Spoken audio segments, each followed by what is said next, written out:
Dans cette vidéo, je voudrais dégager quelques notions de base sur les périmètres et sur les aires. Je pense que tu as déjà entendu parler de tout ça, mais bon, ça ne sera pas inutile de se rafraîchir la mémoire, donc je vais reparler un petit peu rapidement de ça. Donc, je vais parler des périmètres, je vais en parler de ce côté-là, et puis je vais mettre tout ce qui concerne les aires de ce côté-là. Alors le périmètre d'une forme, d'une figure, ben, c'est tout simplement la longueur de son contour en fait. Donc si on peut très bien imaginer qu'on ait un champ par exemple et qu'on doive mettre une clôture tout autour. Donc là, il va falloir mesurer par exemple avec un mètre ruban la distance de clôture qu'il va falloir avoir donc, pour faire tout le tour. Donc on va prendre un exemple, on va dessiner un rectangle, ce qui est une forme assez simple. Voilà, donc un rectangle, qu'est-ce que c'est? Ben, c'est une forme qui a quatre côtés et puis quatre angles droits. Quatre côtés, quatre angles droits. Et puis on sait que les côtés opposés ont même mesure, donc celui-là, il a la même longueur que celui-ci, et celui-ci, il a la même longueur que celui-ci. Voilà. Bon, je vais nommer les sommets pour que ce soit un peu plus facile. Donc ici, ça va être A, celui-là, je vais l'appeler B, celui-ci, je vais l'appeler C, et celui-ci, je vais l'appeler D. Voilà. Alors, bon, maintenant, supposons qu'on nous donne aussi la longueur du côté AB et la longueur du côté BC. Donc, on nous dit par exemple que AB c'est égal à 7 et que BC c'est égal à 5. Voilà, par exemple. Alors maintenant, si on a envie de calculer le périmètre du rectangle ABCD, comment est-ce qu'on va faire? Je vais l'écrire ici.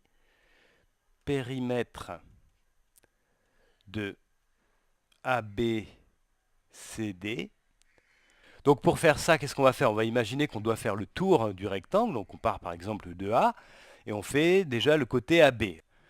Alors quand on fait le côté AB, en fait on nous dit que le AB mesure 7. Donc si on fait le côté AB, on a fait une distance de 7. Donc ça c'est déjà une première chose. Ensuite il faut faire, on est arrivé en B, on doit aller jusqu'en C. Donc on va faire le côté BC. Celui-ci mesure 5. Donc je dois ajouter 5.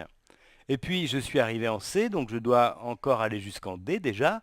Et ça, ben, je sais que c'est la même chose, la même distance que le côté AB. Hein, le côté DC ou CD a la même longueur que le côté AB, donc c'est 7 aussi. Donc je dois encore ajouter 7. Donc là, je suis arrivé en D et je dois encore faire la longueur DA ou AD, c'est la même chose, qui mesure 5, exactement comme le côté BC. Alors, voilà, donc je dois ajouter encore 5. Alors maintenant, il suffit que je fasse cette addition. 7 plus 5, ça fait 12, plus 7, 19, plus 5, 24. Ou alors j'aurais pu aussi calculer, ici c'est 12, ici c'est 12, donc 12 plus 12, ça fait bien 24. Voilà, donc j'ai facilement calculé le périmètre du rectangle ABCD. Bon, on pourrait faire la même chose avec une autre figure. Par exemple, si on a un carré, je vais dessiner un carré. Je vais essayer de dessiner un carré à peu près joli. Voilà. Donc un carré, qu'est-ce que c'est? C'est une figure c'est un cas particulier de rectangle. C'est une figure qui a quatre côtés avec quatre angles droits.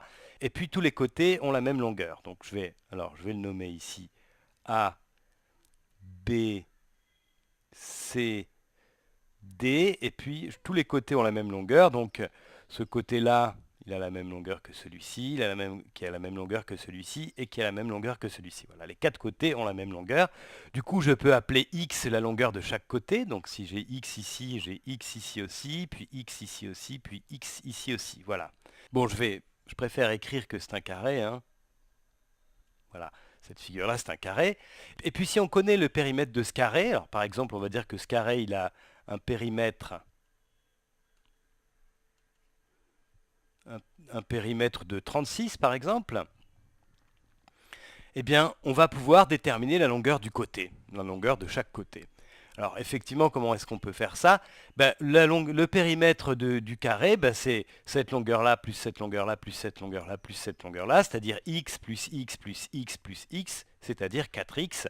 Donc on sait que 4x est égal à 36. Donc je vais écrire tout ça. Donc le périmètre, c'est x plus x plus x plus x, c'est-à-dire 4x. Et ça, eh bien, c'est égal à 36. C'est ce qu'on nous donne ici. Hein. C'est 36 qui est donné ici, puisque c'est le périmètre on nous dit que c'est le périmètre du carré. Alors, bon, ça, c'est une équation avec une seule inconnue qui est x. On pourrait la résoudre de tête très facilement, mais bon, je vais le faire ici. On va diviser des deux côtés par 4. Donc ça va nous donner 4x divisé par 4. Ça fait 36 divisé par 4, c'est-à-dire finalement x. 4x divisé par 4, ça fait x, et 36 divisé par 4, ça fait 9. Donc si on sait qu'un carré a un périmètre de 36, eh bien on peut en déduire que c'est un carré de 9 fois 9, de 9 par 9. Voilà, carré de côté, dont le côté mesure 9. Alors voilà ce qu'on peut dire rapidement sur les périmètres. Maintenant on va parler un petit peu des aires. Alors en général, l'aire d'une figure, l'aire d'une surface, c'est la mesure de l'encombrement que ça prend sur une surface en deux dimensions. Alors par exemple, une manière de voir ça, c'est de prendre des carrés de côté 1, donc c'est des carrés de 1 fois 1. Un carré de côté, ici ce côté-là c'est 1, ce côté-là c'est 1 aussi. Comme c'est un carré, en fait tous les côtés on mesure 1. Et on va dire que c'est un carré 1 par 1. Alors ça, c'est parce que, en fait, quand on a une figure en deux dimensions, c'est important de nommer deux dimensions, hein. Par exemple, ce rectangle-là, on pourra dire que c'est un rectangle de 7 par 5. Comme ça, on aura donné en fait la longueur de tous ses côtés, puisqu'on sait que c'est un rectangle, donc on sait que ce côté-là mesure 7, donc celui-ci mesure 7 aussi. Et si celui-ci mesure 5, alors l'autre aussi mesure 5. Donc quand on dit que c'est un rectangle de 7 par 5, en fait, on nomme les longueurs de tous ses côtés. Et ici, c'est pareil, quand on dit que c'est un carré de 1 par 1, on dit que c'est un carré de côté 1, donc tous les côtés ont longueur 1. Alors, une manière de voir l'aire d'une surface, l'aire d'une forme comme celle-là, par exemple, comme ce rectangle, eh bien, c'est d'essayer de le remplir avec des carrés de 1 par 1. En fait, ce carré de 1 par 1, on les utilise un peu comme une unité de mesure de surface. Donc, l'idée, c'est ça, c'est d'essayer de remplir ce rectangle par des carrés de 1 par 1, et puis ensuite, on va compter combien de carrés on a pu mettre dans cette figure-là. Alors ici, par exemple, pour remplir ce rectangle par des carrés de 1 par 1, je vais commencer par diviser la longueur AB ici en 7, puisque j'ai 7. Donc je peux avoir 7 segments de côté 1, de longueur 1. Donc je vais en faire 1, 2, 3, 4, 5, 6 et 7. Donc là, je peux tracer des bandes, en fait. Donc ce sont des bandes de largeur 1 que j'ai tracées ici. Et puis ensuite, donc celle-là n'est pas très belle. Bon, c'est pas très joliment fait, hein. Toutes les longueurs, les largeurs ici de chaque bande doivent être les mêmes, hein, normalement. Elles font toutes 1. Donc, je vais l'écrire ici. Et puis, je vais faire la même chose. Maintenant, je vais diviser la hauteur de ce rectangle. Ici, j'ai 5, donc je peux faire rentrer 5 segments de 1 unité. Donc, c'est ce que je vais faire. 1, 2, 3, 4 et 5. Voilà, donc là, je vais pouvoir tracer des bandes aussi. Donc là, c'est pareil, hein, la hauteur de chaque bande devrait être de 1. Et voilà. Et là, en fait, j'ai divisé ma surface ABCD, la surface du rectangle ABCD, en plusieurs petits carrés de 1 par 1. Voilà. Ça, c'est un carré de 1 par 1 ici. Et en fait, maintenant, je vais compter combien de carrés de 1 par 1 j'ai mis. Alors bon, en fait, ça, c'est directement une multiplication, hein, c'est la multiplication de 7 par 5. Parce que ici, j'ai 1, 2, 3, 4, 5, 6, 7 colonnes. Et puis 1, 2, 3, 4, 5 lignes. Donc j'ai 7 fois 5 carrés de 1 par 1. Alors maintenant, du coup, je vais pouvoir écrire ce que c'est que l'aire de ce rectangle. Alors il y a une notation assez courante, hein, c'est d'utiliser un A rond, arrondi. Et puis on écrit ensuite le nom de la figure. L'aire de ABCD, eh bien ici, ça va être c'est 7 fois 5, et donc ça fait 35. Et bon, ça rejoint assez bien ce que je disais tout à l'heure sur le nom de cette figure. On disait que c'est un rectangle de 7 par 5. Eh bien, son aire, c'est 7 fois 5, c'est-à-dire 35. Alors, la formule générale, du coup, pour obtenir l'aire d'un rectangle, par exemple, c'est tout simplement de multiplier une dimension par l'autre dimension. Donc, on a une figure en deux dimensions et on fait la première dimension multipliée par la deuxième dimension et ça va nous donner l'aire de la figure, si c'est un rectangle. Alors, par exemple, si on a un rectangle de côté, alors je vais le faire comme ça, un côté mesure 1,5 et l'autre côté mesure 2, eh bien en fait, l'aire de ce rectangle-là, ça sera 1,5 fois 2. Donc 1,5 fois 2, ça fait 1. Et effectivement, ça, on peut le voir assez facilement parce que si on dit que ce côté-là mesure 1,5, eh bien ça veut dire qu'en fait, selon cette dimension-là, on peut avoir seulement la moitié d'un carré. Donc ici, je peux dessiner un carré. Voilà. Mais là, j'aurai seulement la moitié d'un carré. Et puis ici, j'ai aussi j'ai une autre moitié. Donc voilà, j'aurai une autre moitié.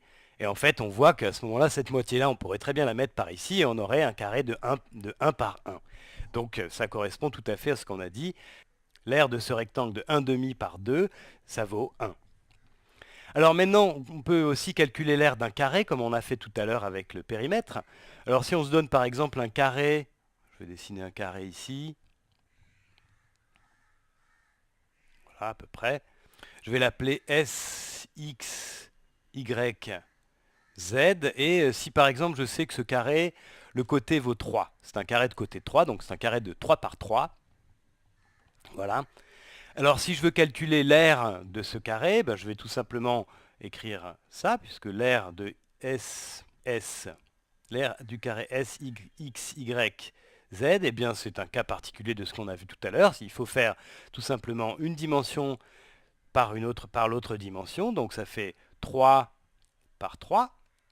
Et ça, c'est ce qu'on écrit comme 3 au carré. Alors effectivement, là on comprend aussi pourquoi on dit 3 au carré, parce que c'est simplement l'aire du carré de côté 3. 3 fois 3, 3 au carré, ça fait 9. Et effectivement, on voit très facilement que dans ce carré S, X, Y, Z, on peut très bien placer 9 carrés de 1 par 1, puisqu'on peut le diviser en 3 bandes et puis ensuite en 3 lignes. Et là, on voit qu'on a pu placer 9 petits carrés de 1 par 1 dans notre carré S, X, Y, Z.